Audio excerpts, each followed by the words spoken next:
Hi, everybody. I hope you're well and your studies are going smoothly and that you've got 5 minutes to dedicate to some quick psychology revision here. All right, here's a quiz on the multi-store model of memory. Let's go. Question 1. What's the first store in the multi-store model? Is it the primary memory? Is it the short-term memory? Or do you think it's C, the sensory memory? What do you reckon? That's right. It is the sensory memory or the sensory register. Question 2. How does information transfer from the sensory register to the short-term memory? Is it through rehearsal, or do you think it's through B, attention, or C, retrieval? It is, of course, attention. Question 3. How does information transfer from the long-term memory to the short-term memory?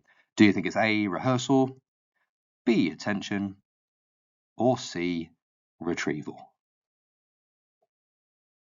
It is, of course, retrieval. Question 4. What is the encoding type of the sensory register? How does it store information? Do you reckon that's acoustic, or do you reckon that's B, semantic, or C, modality specific? So according to the way in which it sort of occurs in the environment. It is, of course, modality specific. You might remember certain types. So visual information is stored in the iconic part of the sensory register. You might remember echoic or haptic or gustatory or olfactory as being different sensory stores that make up that sensory register. Question 5. There he is, Alan Baddeley. How can his research be used to support the multi-store model? Do you think it might be A, he found that STM and LTM have different durations, or B, he found that STM and LTM encode differently? It is, of course, I'm sure you got it, B, that they encode differently. He found that the STM encodes acoustically and the LTM encodes semantically. Question 6. Which patient performed poorly on acoustic tests of STM, but normally on visual tests of STM? Was it A, KF?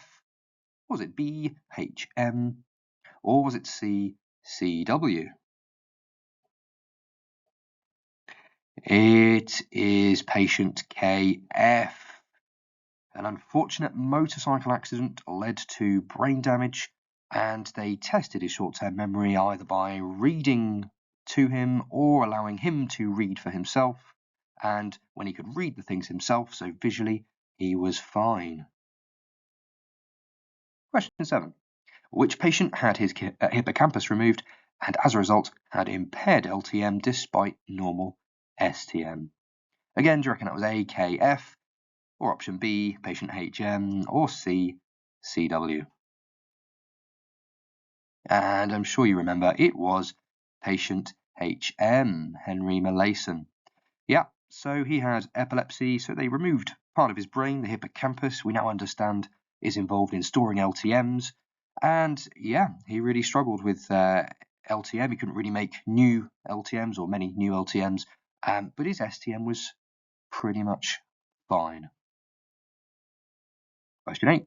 What did Craik and Watkins argue for, thereby criticising the multi-store model? So there was a concept that they wanted to introduce which challenged the theory. Do you reckon it was A, maintenance rehearsal, B, elaborative rehearsal, or C, prolonged rehearsal? It was option B, elaborative rehearsal.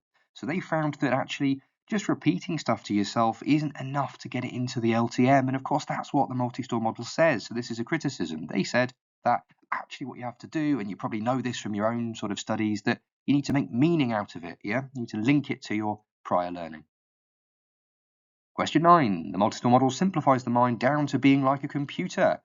What do we call that? Is it A, machine reductionism, B, biological reductionism, or C, computer reductionism?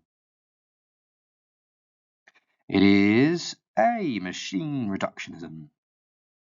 And question 10. If rehearsal is interrupted because new information enters the STM, which pushes out the previous information, what do we call that? Is it decay? Is it interference? Or is it displacement?